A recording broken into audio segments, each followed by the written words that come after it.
seems to me that it was in this class. I'm getting you guys all mixed up now because I'm doing 3 different 1061s, but we're all at a little bit different place. But I think in this class we did not quite finish this, and I'd ask for you to look at it right at the end of the hour. So if you had done it, I did post this solution up here. Usually what happens is that if we don't quite finish something, I'll finish it off myself and then put it up in D2L, which is what I did do on Tuesday. But go ahead and look through this and check your orbital diagrams against mine.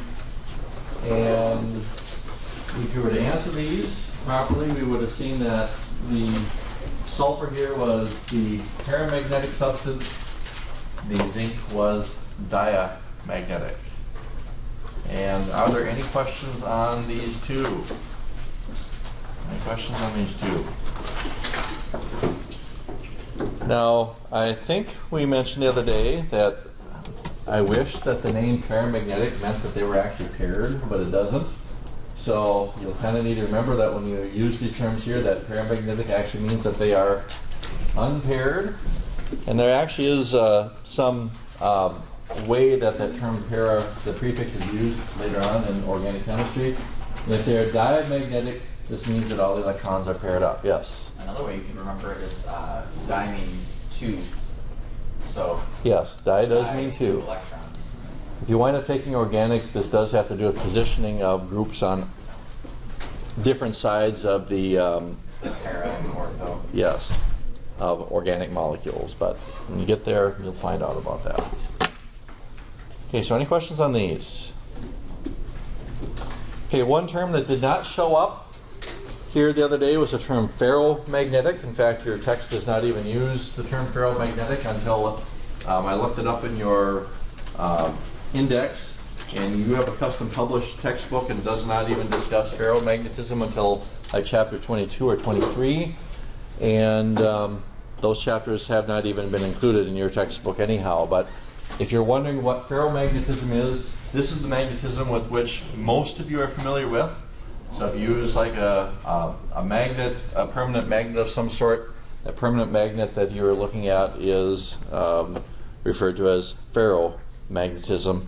And this is something that also has to do with the alignment of electrons or the pairing of electrons. And specifically in this case, this one involves the alignment of unpaired electrons in terms of their spin. Yes? I don't know if this is correct, but doesn't ferro have something to do with fire? Like, does that refer to something like in Roman? Ferro does refer to something in Latin. Anybody know what it refers to in Latin? Iron. Iron, yes. Yep. So it's iron. And of course, which element do we know is the most magnetic? Iron, yes. So that's why the symbol for iron on the periodic table is Fe, because it stands for ferrum. For ferrum, exactly. All right. Any questions? Yes. All right. So where we're headed next? Oh, then a quick reminder here.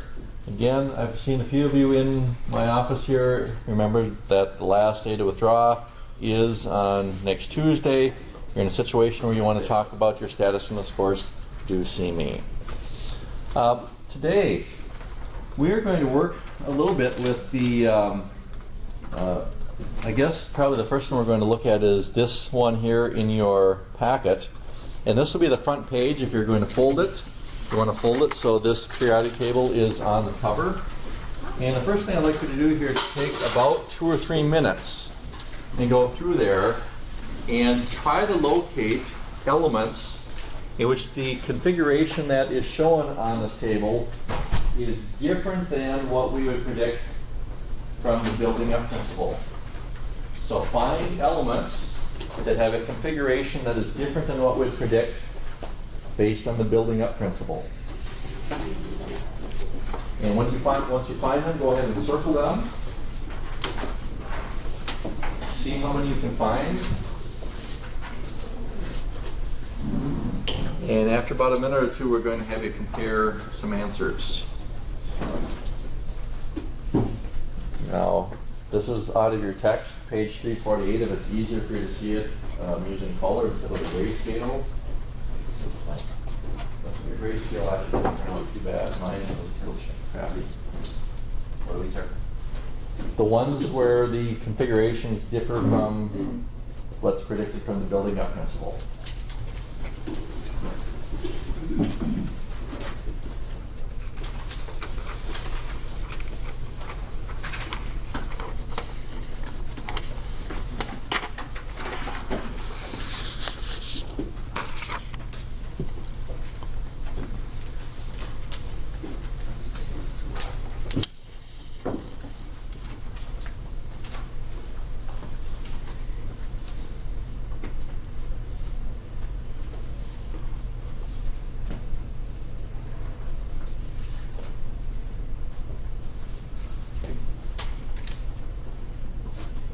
In case you've forgotten, we generated a table the other day. We labeled our periodic tables with what we would predict.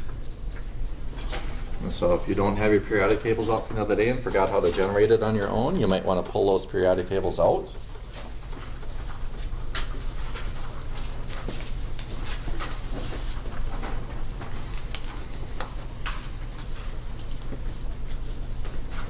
That's assuming you did right on them. What are some configurations that differ from what we predicted?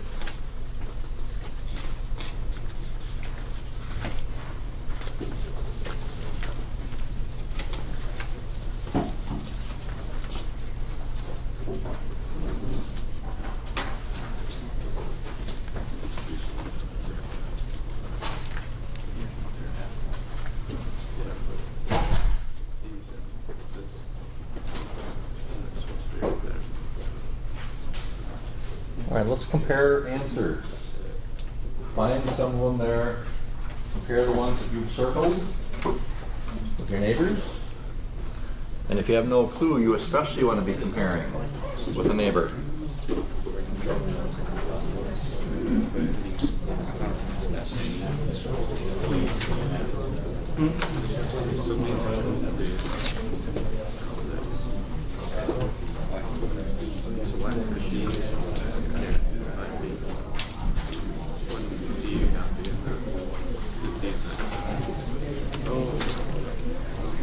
Take about 30 seconds here.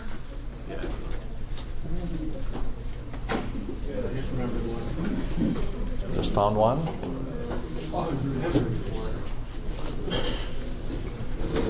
All right, let's go ahead and go through these. What is one where the predicted configuration is different than what is shown here as the actual?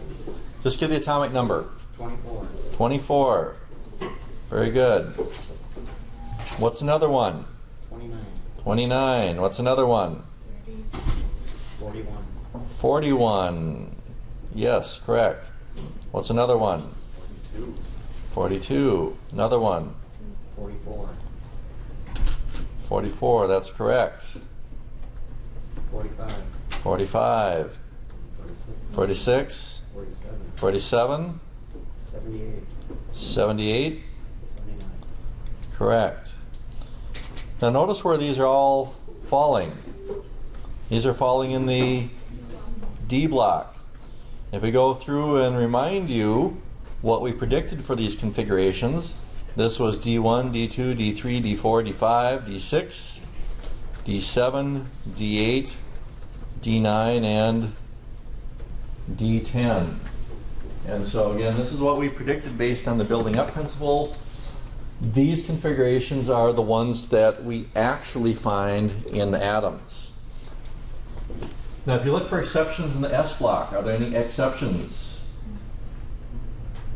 No, because we expected all these here to end with S1. We predicted all these here to end with S2. Are there any exceptions in the P block? Yeah. Where? Well, just helium, except helium is actually part of the S1s. But certainly that's an exception because all of them there were expected to be P6. Okay, any others though? No? And actually if you start going through and start looking in the F block, you're going to find there's a whole bunch of exceptions in here. I won't even mark all of them, but you're going to find that there's a whole bunch of exceptions here that are in the F block. Now, part of the reason why we see exceptions to the building up principle in both the D block and the F block, remember that these electrons are not valence electrons.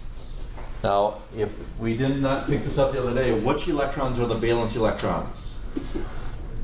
They're the ones in the outermost energy level. So if we look at something like the fourth period here, remember these go into the fourth energy level, but these here are ones that are going into the third. And then we come back and put these in the fourth. These here are in the fifth, but these are in the fourth. So these here are inner level electrons. These here are inner level electrons.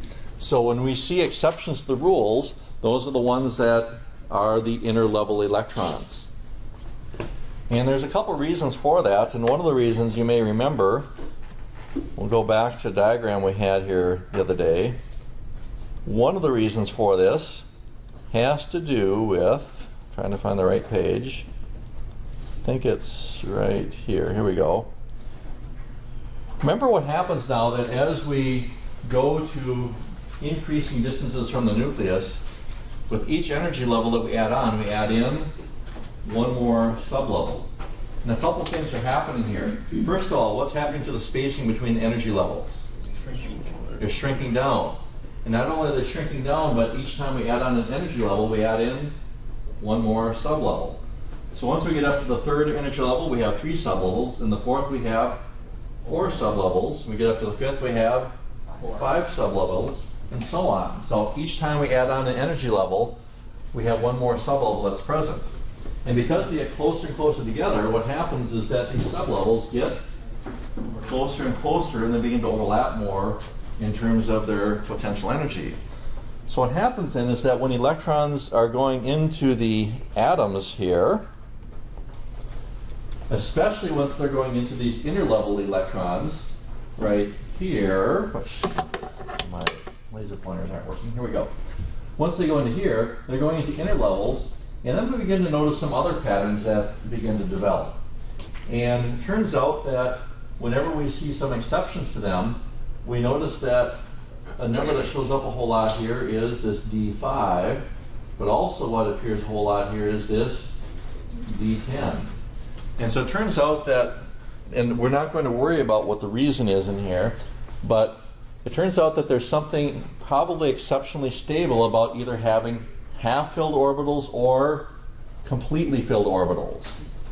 So when we have 5 electrons, remember that the way they go into the sublevels, we place 1 electron into each orbital within the sublevel before we begin doubling up. And so again, we see a whole lot of these D5s in here. We see a whole lot of D10s. So what we can probably say then is that the atom is more stable if they are entirely half-filled or entirely filled. And that's the primary reason then that we see some exceptions to it, is that they're probably more stable, not probably, they are more stable in terms of the energies that the atoms have with these arrangements of electrons. Okay, so any questions with these? And of course, if we go down to the F's, we're probably going to see a whole lot of F7s in here, and probably F14s out here as well. So again, we're looking at them either being something more exceptionally stable with them being entirely half-filled or entirely filled as far as the arrangements go. And obviously there's even going to be some exceptions to that, but it has to do with the fact that those energy sublevels get to be so close in energy that sometimes they are a little bit different. So what are you supposed to know coming to exam time? Because of course, who really cares what the principle is? All we really care is what's on the exam, right? So I've been a student, I know. So here's what we do need to know. What we do need to know is where the exceptions aren't. And where aren't the exceptions? S and T. S and T. Where are the exceptions? D and F. And if there are exceptions, they tend to trend towards either half-filled or totally filled. That's what we need to know. You don't need to know, for example, that it is palladium, or silver that are the exceptions, but know kind of the general area where they lie. And again, the reason behind it is that in these arrangements, the atoms are more likely more stable and or have a lower amount of potential energy than if they have the other arrangement. Now, as far as how they behave chemically, it turns out that it has very little influence on how they behave chemically. What it does influence and how we determine these actually is by examining the line spectra. So it is through the examination of line spectra that these were developed, and I can tell you that that's way beyond the scope of the course here. Even dealing with hydrogen, which just has one electron, can be a challenge, as we looked at some of the formulas and such, or you had some in your homework for dealing with one electron. So once we start getting a lot more electrons in there, the examination of the spectra, the line spectra, makes the mathematics much more complex. All right, so where are we headed with this? Next in your packet, you have a page which is showing the atomic radii. And what we're going to look at here, starting on this particular page, I ask that you pull out one of your periodic table, because come exam time, it's the periodic table that you're going to have. And what we're looking at here on the periodic table today is what we call periodic trends. Periodic trends. And we've already looked at some periodic trends without calling them that.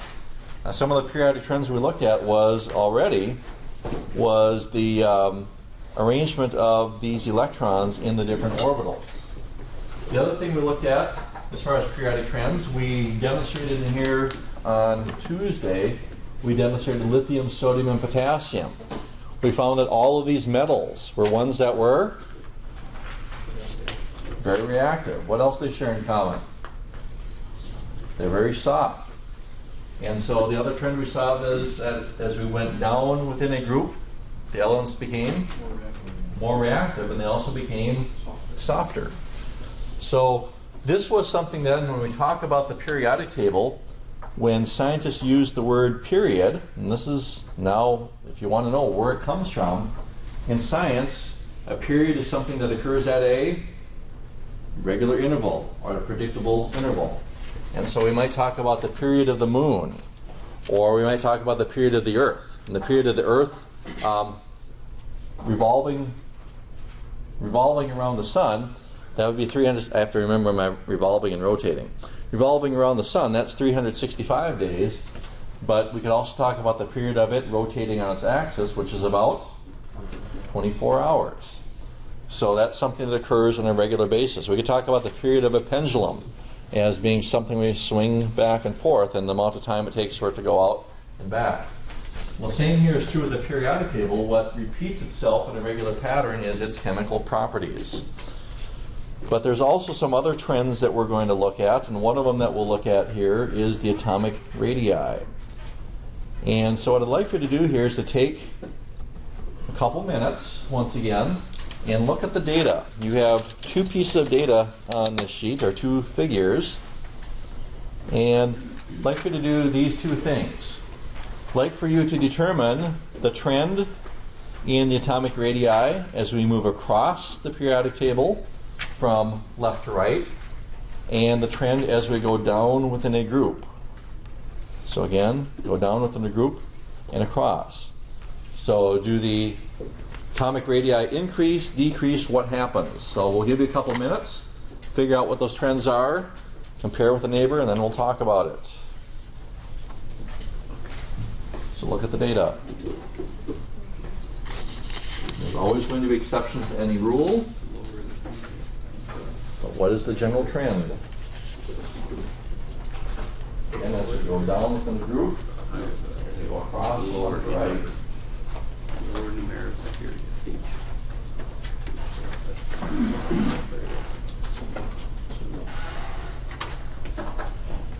So the higher the higher. I'm not going down. And lower. The more this index is, the smaller the range. So as you rotate this piece of paper.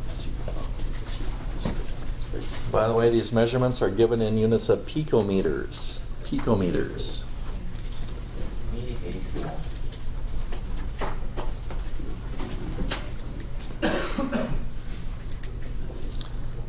All right, if you've not yet done so, compare with the neighbors. See if your trends agree.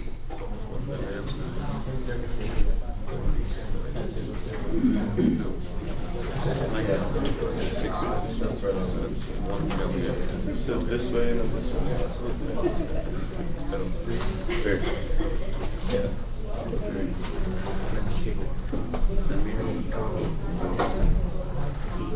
Based on radius, 70.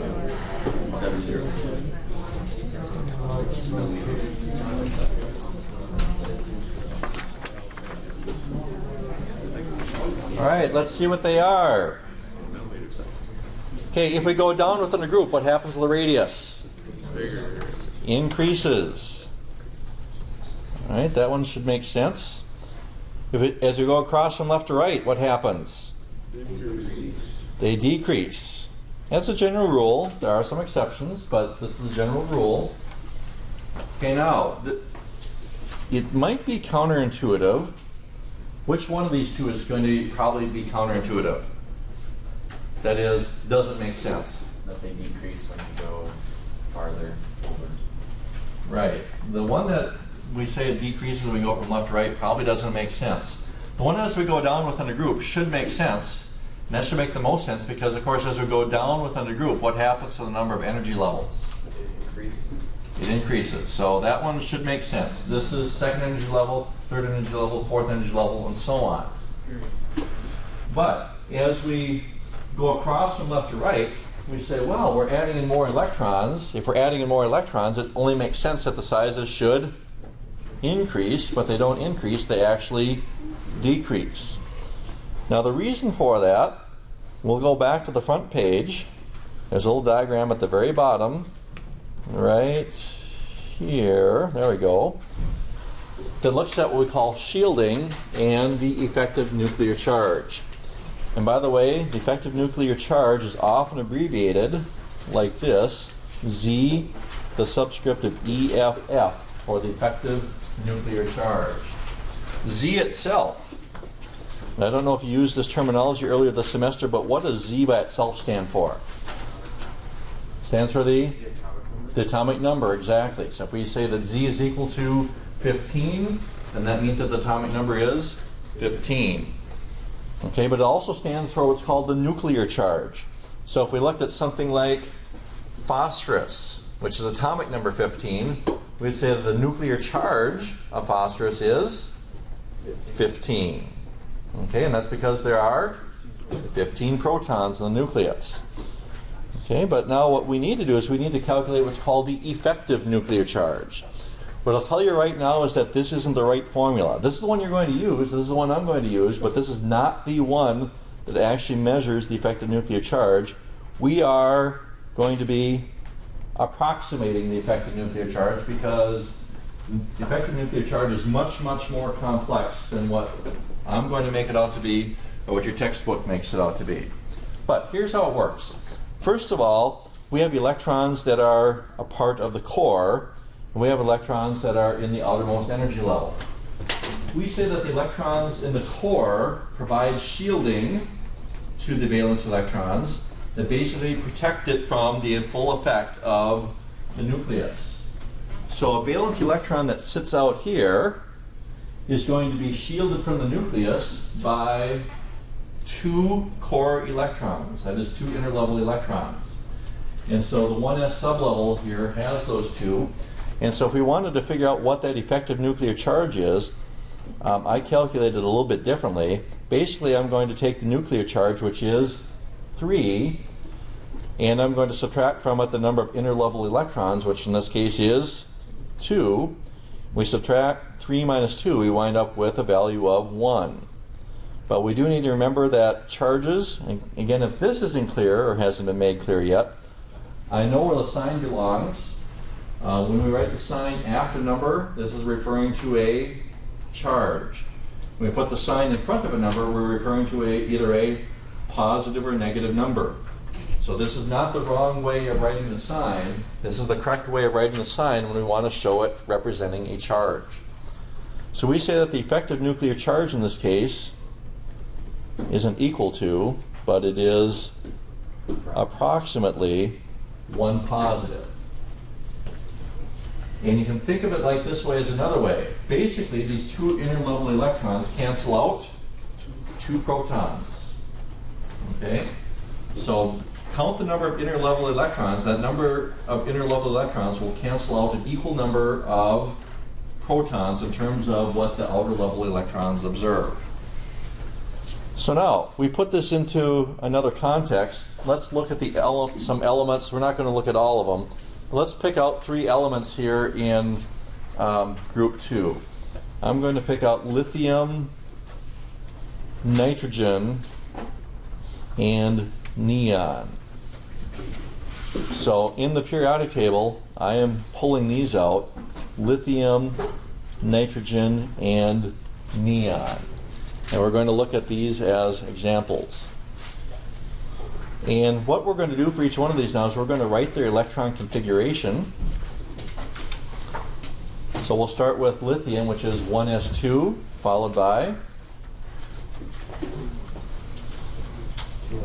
2s1.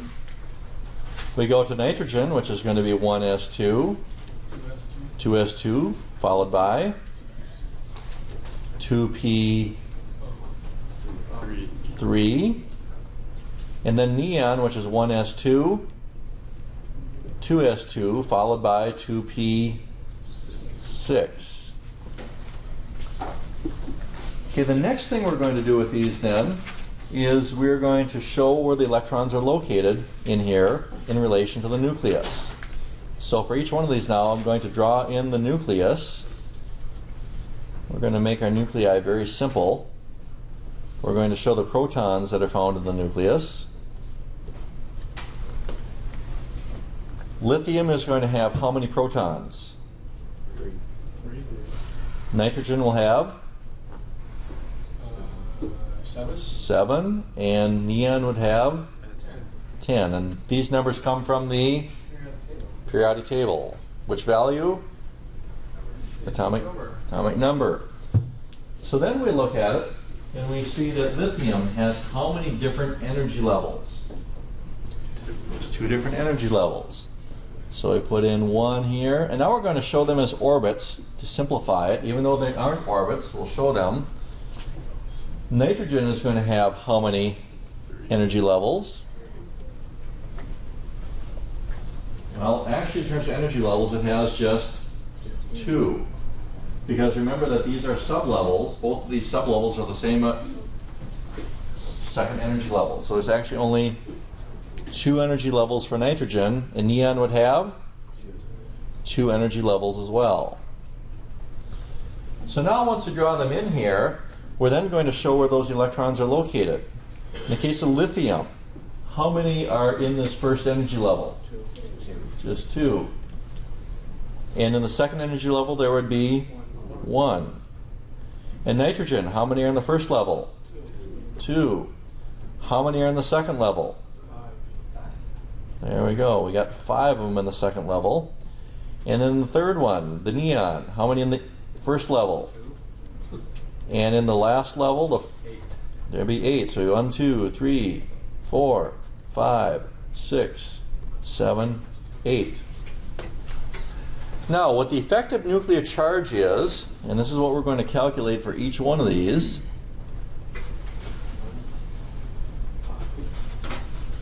Z effective, and remember these are approximations, though your master in chemistry will probably make you believe that these are the actual values. What the effective nuclear charge is whatever is experienced by a valence electron. And you look at a valence electron, whether there's 1 valence electron, or whether there's 5 valence electrons, or whether there's 8, you basically look to see how many inner level electrons a valence electron is looking through to see the nucleus. In this case here, this valence electron is looking through 2 inner level electrons, seeing it's looking at 3 protons, but in the end it winds up looking like 1 because these 2 interlevel electrons have in effect canceled out 2 protons. So in the case of lithium, as was already shown on the previous page, we would say that this effective nuclear charge is about 1 plus. So then you go to nitrogen, you look at the valence electron here, and the valence electron in nitrogen is looking through how many interlevel electrons? Just 2. For a nucleus that has 7 protons. These here are going to negate the effect of 2 protons, meaning it's going to see an effective nuclear charge of 5 plus. How about for the neon? What effective nuclear charge would neon see? Yeah, this would be 8 plus. Because, again, a valence electron is going to be looking through 2 electrons to a nucleus that has 10 protons. The interlevel electrons are in effect going to cancel out 2 protons, and it's like an effective nuclear charge then of 8 positive. So, what does that mean? What does that mean? Well, what it means then is that if we look within a period, we go from lithium on down to neon, notice what's happening to the size of the radius as we go across from left to right. The radius is getting smaller. And the radius is getting smaller as a general trend because it's experiencing a greater effective nuclear charge. So, how does that work? Well, remember, what do opposites do? They attract. And so if opposites attract in, they're going to basically pull in that electron cloud closer to the nucleus, and the atoms wind up getting smaller. Yes? So it's effectively the same energy shield as you're going across, it's just getting more electrons in that shield and they're going closer? Or? Well, actually in the shield, the number of electrons, these are actually what are called shielding electrons. So this is actually the number of shielding electrons that remains constant. What happens is that the nuclear charge increases as we go across. And since the number of shielding electrons remains constant, then as a result then, the nucleus has a greater and greater effect on the electron cloud the further you go across the periodic table from left to right. Despite there being more valence electrons. Despite there being more valence electrons, but the fact that there are more valence electrons does play a role. In fact, you should be able to see the role that it plays. As we look here, notice that there's a big jump as we go from lithium to beryllium. Still a pretty big jump to boron. The jump gets smaller and smaller. Now notice what happens out here. It stays Just kind of levels out. relatively constant. Now the reason for that now is because not only are we putting more protons into the nucleus, but we're also putting more electrons into the second energy level, into the cloud. If we put more electrons into the cloud, remember that like charges are going to repel each other. So as a result, kind of out here, the two effects start canceling each other out. So you're adding in more electrons, which is increasing repulsions, but the nuclear charge is wanting to draw them back in. So as a result, you'll see that kind of the last 3 or 4 here, there's not a whole lot of change that occurs in these out here at the end. The biggest jump is coming from these first few here, where there's only 1 or 2 or maybe 3 valence electrons that are in there. But the more you get in there again, then the repulsions start to pick up their effect, and there's less impact that the nucleus has on the electron cloud. So what's going on with tellurium and indium there? These two here, with these two, I can't say 100% for certain, but what I can say is if we go from something, say, from antimony to tellurium, we kind of see a little jump here, a little jump here. Indium, not iodine. Indium. Yeah. These two here. No, 166 and 143. They're both like higher than the ones next to them.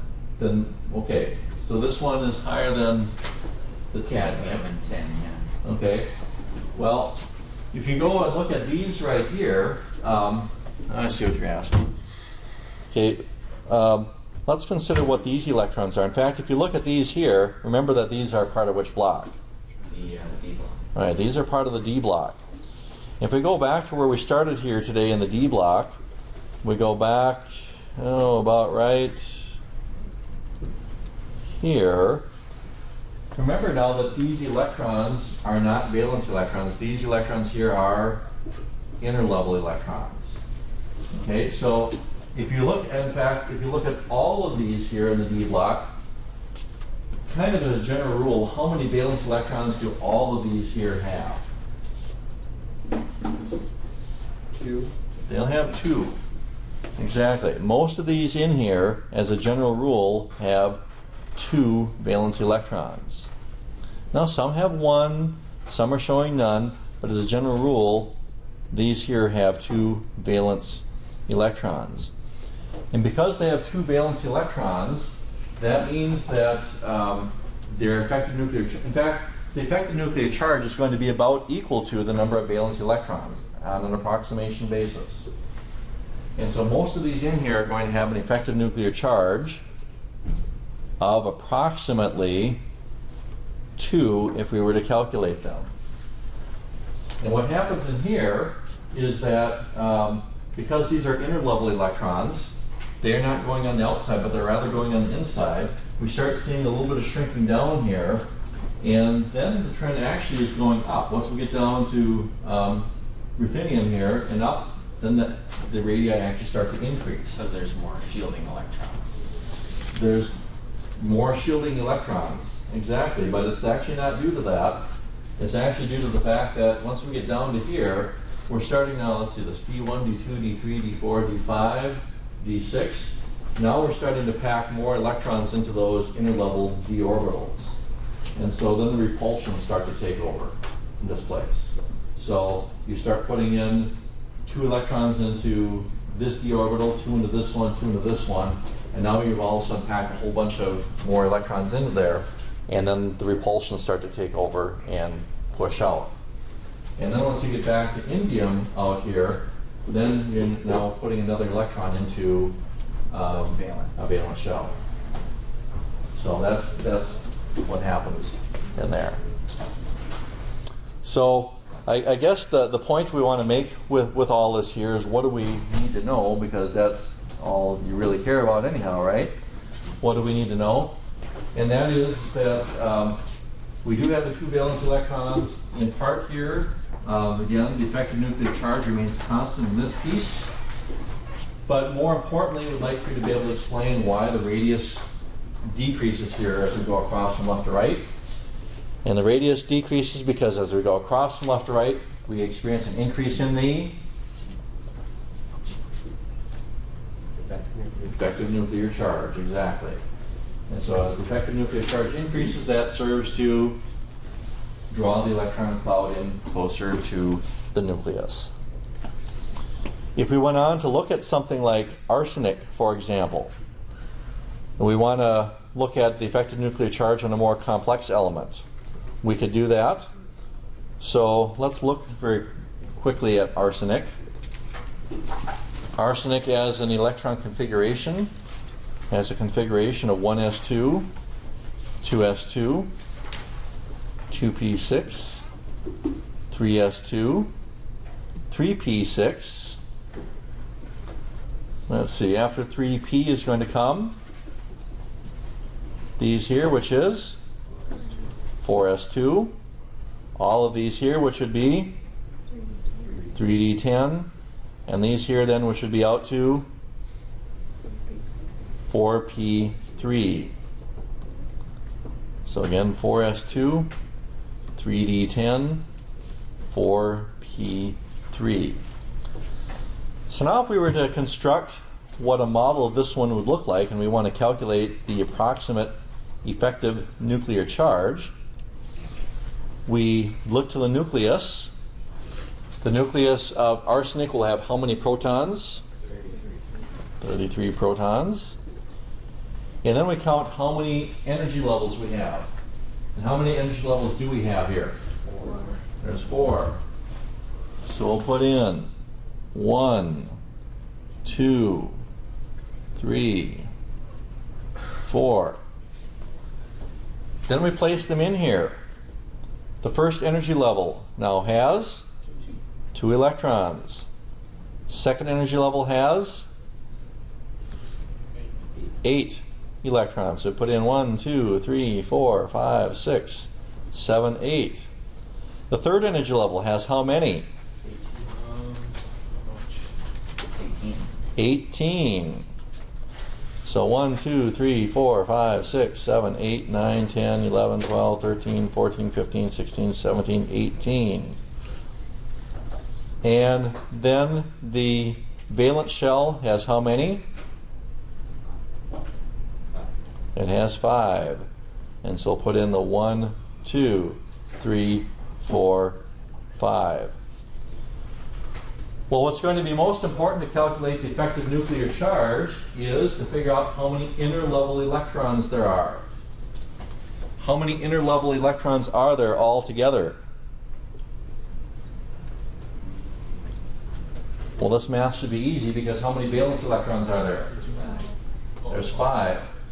And altogether there's 33 electrons. So what is 33 minus 5?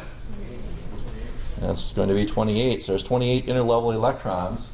So if we want to find the effective nuclear charge on something like this, we take the charge on the nucleus, which is 33. We subtract the number of inner level electrons, which is 28. And we wind up with an effective nuclear charge of 5 plus. And so its effective nuclear charge does match that of the nitrogen. So again, the effective nuclear charge is approximately the same value. Of course, arsenic is going to be bigger, even though they have the same nuclear charge. Arsenic is going to be bigger because it has more valence electrons. There's more shells that are in there.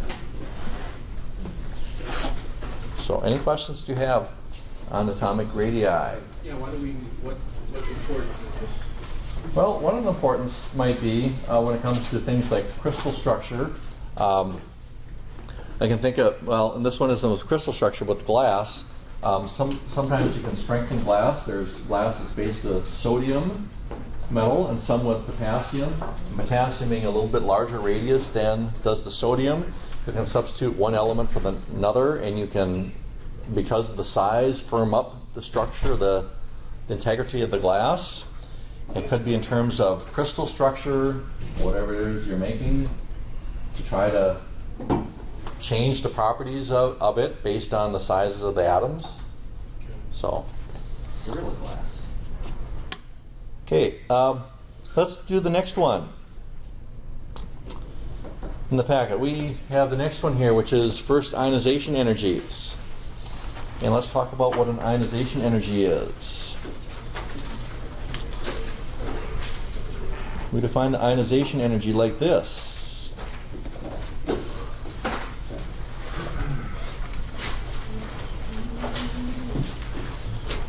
We define it as being the energy required to remove an electron. It's the energy required to remove an electron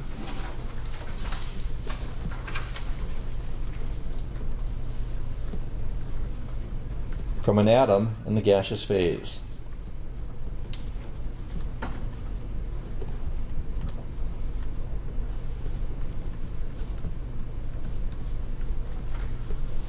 Energy required to remove an atom. Energy required to remove an electron from an atom in the gaseous phase. Now there's different types of ionization energies. We have what's called the first ionization energy. There's a second ionization energy, a third ionization energy, and so on. This table right here relates to the first ionization energy. This one here at the bottom relates to the first ionization energy. And what the ionization energies represent, and I should add here a little piece to the definition, it should say from an atom or ion. Sorry about that. The first ionization energy is the energy required to remove the first electron from an atom. The second ionization energy is the energy required to remove the second electron. The third ionization is the energy required to remove the third electron, and so on. And so if you go on to the next page in your packet here, the back page, this one here talks about the successive values of the ionization energies of the atoms from sodium through argon. And the labels here, IE with a subscript of 1 stands for the first ionization energy. IE2 stands for the second ionization energy. IE3 is the third, fourth, fifth, and so on. So here's what I'd like for you to do with these 2 pages. First of all, on this page here, we'd like for you to look at the trends. And by the trends, you want to look at what is the general trend if you go down within a group, and what is the trend as you go across from left to right in the periodic table. What is the trends in the first ionization energies as we go down within a group and left across a period. And compare those trends to the atomic radii. So find the trends and then compare them to the atomic radii. Second thing I'd like for you to do is to explain why there's a huge jump here between those who are shaded in blue and shaded in this pink color. Why is there a huge jump, say, in the case of sodium, from the first ionization energy to the second? Why is there such a huge one in magnesium from the second to the third? In aluminum from the third to the fourth? Explain the huge jumps for these here. So we'll give you about 5 minutes here to come up with these. Come up with the trends, compare with the neighbor, and come up with an explanation. Again, compare them to the trends for the atomic radii.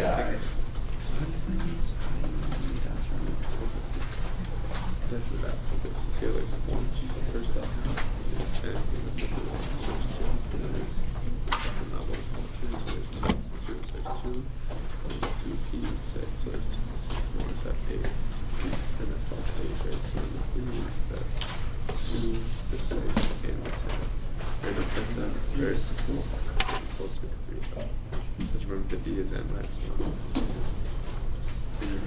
Yes, from your right. Okay, so this, even though it's 4 in the 4th period, it's 1 up. So then we add that, and then 4s we have 2 and then 3, so that's 5. Innovation conditions, that was just this. I mean, so far all the ones we've done, it's just been all minus on the outside.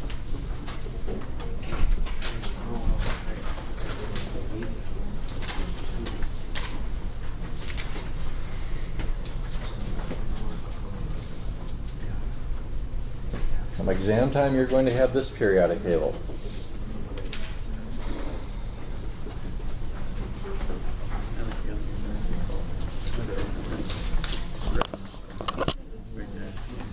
I like that one. It's got all blocks of it there. It's so really so let me come back here.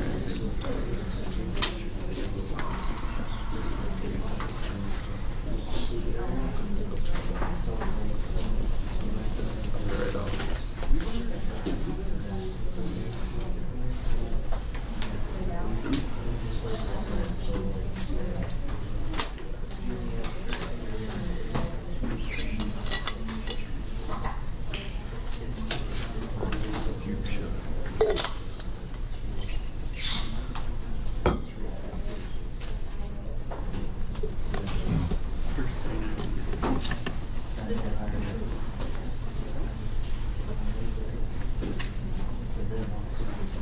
Okay, so again, we're trying to figure out their trends, compare them to the trends for the atomic radii.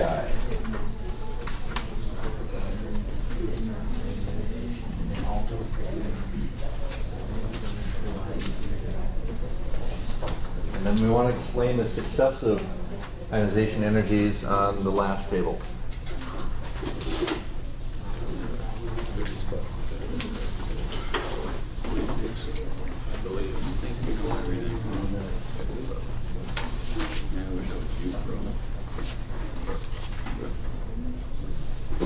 As you go down, decrease. So top right for below. And right here.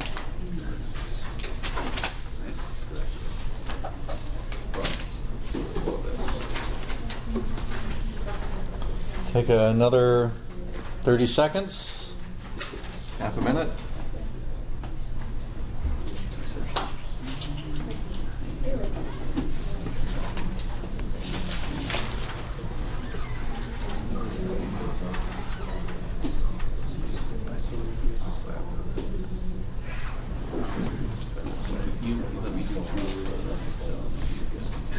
All right, let's look at these. General trends as we go down within a group. What happens? Decrease. As we go across from left to right, the values will increase. How does that compare to the atomic radii? Just the opposite, exactly. And if it's just the opposite, that should actually tell us why. The radii should tell us. As the radii get smaller, remember, if we're trying to remove an electron, if it's close to the nucleus, what is that going to do to the amount of energy to pull it away? It's going to cause it to be more, right? Okay? So it'd be just like if we had a couple magnets that were close together. It's more difficult to pull magnets apart if they're already attached than if we already start with them this far apart. Okay? So that's kind of the analogy you can use. So the electrons, if the atoms get smaller, then the first ionization energies become larger. And that trend going down within a group should be the trend that makes sense. The one that probably doesn't make sense is the trend going across from left to right. And so the trend going across from left to right has to start by first being able to calculate the effective nuclear charge. If you know the effective nuclear charge, then you can describe what's happening to the radii. And once you figure out what happens to the radii, just the opposite is going to happen to the ionization energy. Because again, as they get closer to the nucleus, that nucleus is going to have a greater and greater effect on it. It's going to be more difficult to move those electrons from the atoms. Okay? And so you asked earlier, where does this place in relevance? Well, the atomic radii, if that doesn't play relevance, then the ionization energies do. Because then what we look at is that sometimes we want to figure out how much energy is produced in chemical reactions. We can't actually measure it in a reaction. We can do it theoretically based on how effectively those electrons are, not effective, how easily those electrons are able to be removed from the atoms. Okay, so that's another way we can look at it. Okay, another piece here. And I think there's one last piece in the handout, and that is the figures here that deals with the ionic radii. And with the ionic radii now, what we're going to look at is, I think I need to make a new page here, so we'll put it in. We're going to look at a couple different elements. We're going to look at sodium and oxygen. And let's write out the electron configurations for these two. So if we write out the configuration for sodium, sodium here has 11 electrons altogether. Writing out its configuration, it is 1s2, 2s2, 2p6, 3s1. For oxygen, atomic number here is 8. So to write out its configuration, we write 1s2, 2s2, 2p4. Well, now these are neutral atoms. Let's say now we go to make ions. Do you remember what ion is formed by sodium? Na+. Which ion is formed by oxygen? 2-, right? Now, as far as what these imply, if we have a pause in charge, that means what's happened to the electrons? We lost one. So we get rid of this one right here, and this here is the electron configuration of the sodium ion. If we have a 2- charge, what does that mean has happened to the oxygen? It's gained 2, which means we no longer have 4, but we have 6. Now, look at these electron configurations.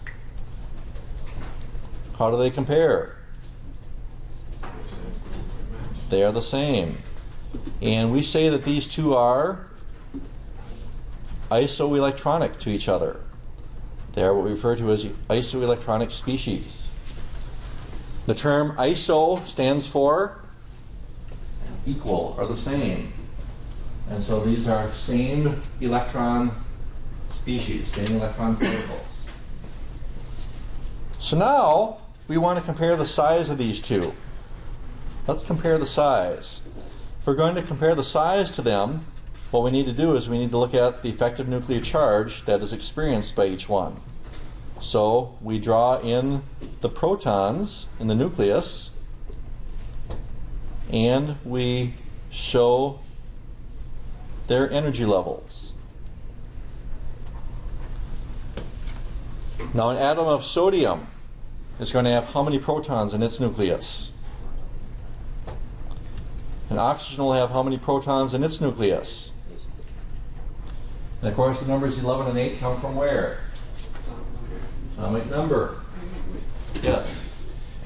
Even if you got rid of that last electron, Yes. third shell, Yes. so you don't have to draw it then, because you know you're getting rid of it. That's right. It's gone. So, all right, we just have the two levels now. So now we go ahead and plot those electrons in here. How many are in the first level here on the sodium? And how many are in the second level? We got 8. So there's 5, 6, 7, 8. For the oxide ion, how many inner level? How many outer level? 8. Of course, the two of them should be the same because they are isoelectronic. So now if we calculate the effective nuclear charge, remember that these are approximations. This is not the right way to do it, but it's the way we're going to approximate it. A valence electron here is looking through 2 electrons, so these 2 electrons will cancel out 2 protons, and these valence electrons are effectively seeing a total of 9 protons, or effective nuclear charge of 9 plus. The oxide ion, a valence electron here, is looking through 2 inner level electrons, canceling out the effect of 2 protons. So effective nuclear charge here would be 6 plus. So which ion here is going to be smaller? Sodium ion. Sodium will. And sodium will because The effective nuclear charge is higher. effective nuclear charge is higher. Because it's higher, it's going to exert a greater traction on the electron cloud, and this ion here is going to be smaller. So then you come back to your figure here. This is on your last page. And on your last page, we now want to look at the sodium ion. And let's see if I can zoom in here just a bit. These are in picometers. We have 95 picometers for the sodium ion versus 140 picometers here for the radius of an oxygen, or the oxide ion. Now the other thing we see here is that when we go from a sodium atom to a sodium ion, what happens to the size? Decreases. It decreases, and it decreases dramatically. It decreases dramatically for a couple reasons. One is we increase the effective nuclear charge, but the second thing that happens is that we are also losing an entire shell. So if we come back to what's happened here, we got rid of the entire third energy level when we went down. So, and the other thing we did is we increased the effective nuclear charge, which was a 1 positive before, and now we see that as an ion, that effective nuclear charge now has become a 9 positive. If we then were to look at what happens to the oxide ion, we see that its size has increased dramatically. Its size increases dramatically because what happens now is we've added in more electrons, and what do like charges do to each other? Repel. They repel. So even though those electrons are in the same energy level, because we've added more electrons into that energy level, which we now went from 4 to 6, those repulsions begin to take over, and that pushes out the size of the atom with a nuclear charge that has effectively remained constant. So, any questions that you have on the effect on the radius? All right, then I think we skipped something here. We skipped the big difference. Why do we see a big jump here from the blue shaded area to the pink? Go ahead. Because they're in the core, so they're closer to the... Exactly, they are in the core. All these here that are in the blue are which kind of electrons? Valence electrons, right. So those valence electrons are going to come off real easily. Once we get rid of the valence electrons, which is 1, 2, 3 valence electrons, then we get to the core. And of course, then as we remove them, remember that the effective nuclear charge will increase dramatically once we get rid of those valence electrons. And that's going to serve to suck in the electron cloud a lot closer. And of course, then make it more difficult to remove those electrons. So then, for that reason, for a couple reasons actually, if you go back, I wasn't with you at the time, the charge in everything in group 1A is a 1 plus, everything in group 2A is 2 plus, common charge in group 3A is 3 plus.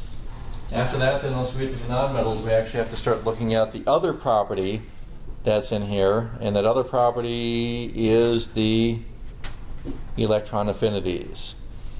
And the electron affinities, there's no real rhyme or reason to these, other than you can see is that the largest values are in here. As the term suggests, an affinity is attraction for something. So what we say that these electron affinities represent is the energy that is released, or it's the energy change, as actually is a release of energy, but it's the energy change associated with the addition of an electron to a gas in, or an atom in the gaseous phase.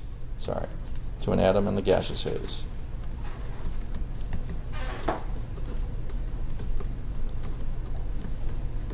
And so when we talk about ionization energies, those are the removal of electrons. Affinities are the gain of electrons. And what we find is that these elements out here, specifically these nonmetals, the fluorine and oxygen, the halogens especially, these have a strong affinity for electrons, which in chemical reactions, these are ones that are very likely to pick up electrons. But if you look for trends in them, we don't see very nice clear trends like we did with the atomic radii or the ionization energies. Just know that we have very negative ones that sit out here because they have high affinities for electrons. So where we're going to wrap up here today is here. We're going to talk about those valence electrons a little bit more and how ions are formed, and what we're looking at is actually kind of blend between chapters 8 and chapter 9. And so we're kind of wrapping that up here. We're going to look at electron configurations of some of the transition elements and some of those heavier elements. We're going to start by looking at tin. And you'll like this now because we'll go back to those abbreviated configurations. If we look at something like tin and wrote out its configuration, right here, we would put which one in square brackets?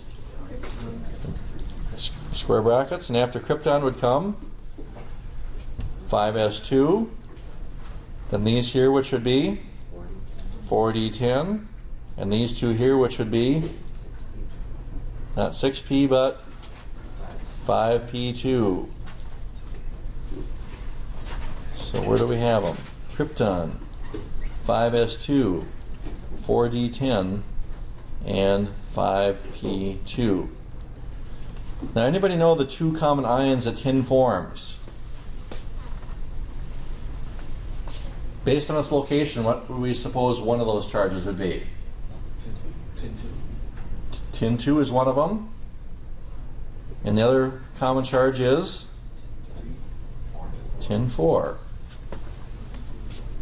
Tin 2 and tin 4. Now when I write out these configurations, for the ions. So it's kin 2. That means we need to remove 2 electrons. When electrons are removed, always the highest energy electrons are removed first. So what are the 2 highest energy electrons in this one here? The 5p. Okay, so we have a 5s2, 4d10, and I shouldn't say the highest energy ones, they're the furthest ones from the nucleus. And sometimes students struggle with this one. Which ones do you think go next? 5s2. 5s2, exactly, because these are the valence electrons. These are the outermost. And so we wind up with a configuration that ends with 4d10. Try these 2. Zinc ions and iron 3 ions. Write the configuration for these 2 ions. Not the pure metal, not the neutral metal, but for the ions. Write their configuration.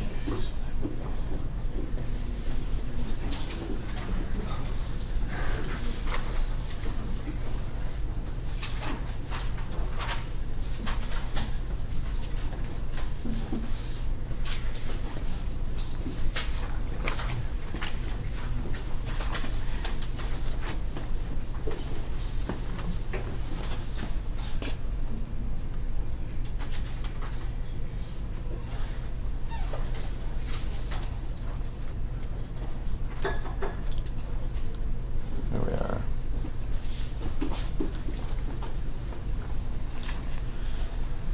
Remember what the 2 plus stands for.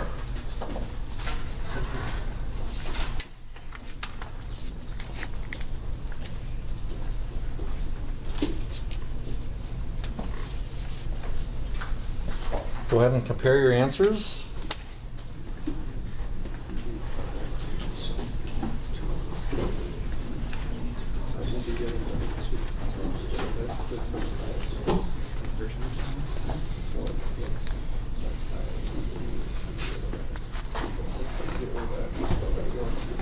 Always start by drawing the neutral atom first.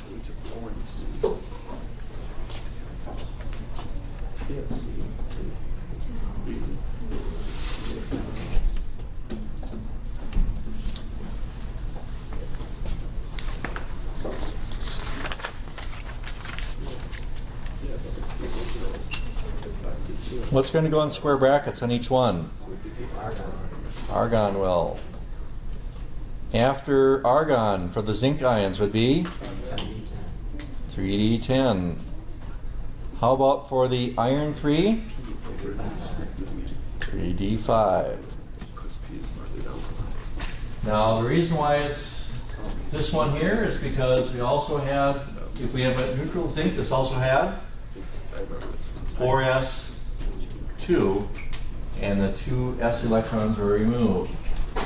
This one here would have been 3, if it was neutral iron, it would have been 3d6 and 4s2. The 2 4s ones would have gone away, and then one of the d's. Any questions on either of these 2? Perfect. Which is where we're going to wrap up today on this. We are next going to look at Lewis. And sometimes we use the word electron. I'm going to make 3 columns. Dot, then the word symbol, diagram, formula. I'm missing one word. And Lewis, symbol Lewis what? Lewis what am I missing? Lewis, oh, structure. How could I forget? Now, this is one area where chemists have not standardized their vocabulary. And the reason I put them in 3 columns is because basically you pick either one word or both of these words out of the first column. The second column is an optional word, and then you can use any word from the 4th column. And they all represent the same thing. So we can call it a Lewis dot formula. We can call it a Lewis symbol, a Lewis structure, a Lewis electron dot symbol, a Lewis electron dot formula, and all of those mean the same thing. And here's what it is written as. we write its atomic symbol. So this is a generic atomic symbol, and then we place dots around it. And each dot represents a valence electron. And so elements that are in group 18 here are going to have full valence electrons with 8 dots. Group 17, these here are going to have 7 dots. And I think I need to move my words here, so I'll get rid of this. So we'll have 7 dots. Group 16 is going to have 6 dots. Now, don't fret about which side you put them on. The rule is this. You place 1 dot on each side before you double up. So something like group 14 is going to have 4 dots with 1 dot on each side. Group 13 is 3 dots. Group 2 would have 2 dots, and group 1A would have 1 dot. And where those dots go isn't important. I could put it like here for group 1A, instead of on the right side, I could put it on the left side. It means the same thing. I could put it on the top. It means the same thing. So it doesn't matter where you locate them. The general rule, though, is you place 1 dot on each side before you begin doubling up. So there's one exception to all of this, and that is the element helium right here. Because helium, when we write out its electron configuration, is written as He with 2 dots, and those dots are actually doubled up. And the reason why they're doubled up with helium is because those electrons are they're actually paired together. Remember that the first energy level only has 1 sublevel, and there's no option but to pair them in that sublevel. So if we want to do this, let's just see how we can do. Write the Lewis dot symbol for calcium and for phosphorus. It should be easy. If we wanted it for calcium, we put Ca with 2 dots. Where should we put them? Any place, as long as we don't put them together. Right. And phosphorus would have 5 dots. Thank you so much, class.